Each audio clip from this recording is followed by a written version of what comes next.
Some tzaddikim in the Torah get introduced with a backstory, with an explanation. Noach is called Ish Tzaddik Tamim Haya B'Dorotav. With Moshe, we find out how great he was even as a young man. Even with Yitzchak and Yaakov and Yosef, we get stories about what kind of person they are before we find out what Hashem has in store for them. But with Avram, it's a little bit different. Right at the beginning of Parshat Lecha, all we hear about is that Hashem chose him immediately. Vayamar Hashem el Avram, Lech lecha me'artzecha mi'moladetcha u'beit avicha el haaretz asher ar'eka. Immediately Hashem sends out the call to Avram to go and take care of what Hashem's mission is for him. It's pretty amazing. Why do we not get any backstory for Avram? I'm sure everybody is aware of the Midrashim that talk about Avram destroying his father's idols and feuding with Nimrod and eventually going on to become this great philosopher. But that stuff is missing from the text. How can we read the text on its own terms and understand why Hashem seems to so dramatically choose Avram Avinu? One of my favorite approaches to this question is actually that of the Sfat Emet. The great Rebbe of Gur, he explained that based on the Zohar, the phrase Lech Lecha was actually uttered by God not only to Avram, but rather it was a call to the entire universe. It was to everybody in the world. Anybody who was willing to listen to it and to hear the voice of God could have done it. But it was only Avraham that actually listened. It reminds me actually of a different story, a story in the Gemara in Ta'anit between Ilfa and Rabbi Yochanan. Rabbi Yochanan you probably have heard of. Ilfa, maybe not. And this story explains why. The story says that after many, many, many years of Rabbi Yochanan and Ilfa, that was his chavrusa, learning together, they decided, you know what, maybe it's time to go out and find a profession, make some money.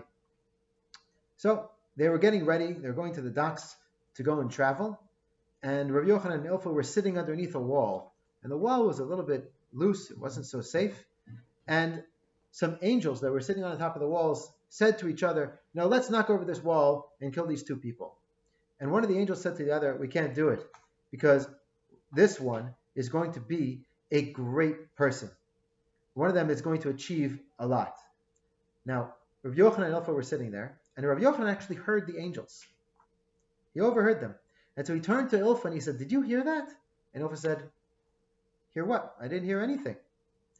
And Rabbi Yochanan said, it must be that I'm the one that is going to achieve much. So he says to Ilfa, I wish you lots of luck. Continue on your travels. I'm going to stay here and continue learning. And the Gemara says, of course, Rabbi Yochanan went on to become the great Rabbi Yochanan, head of the yeshiva. And he's probably quoted more often than any other Amora in the entire Gemara.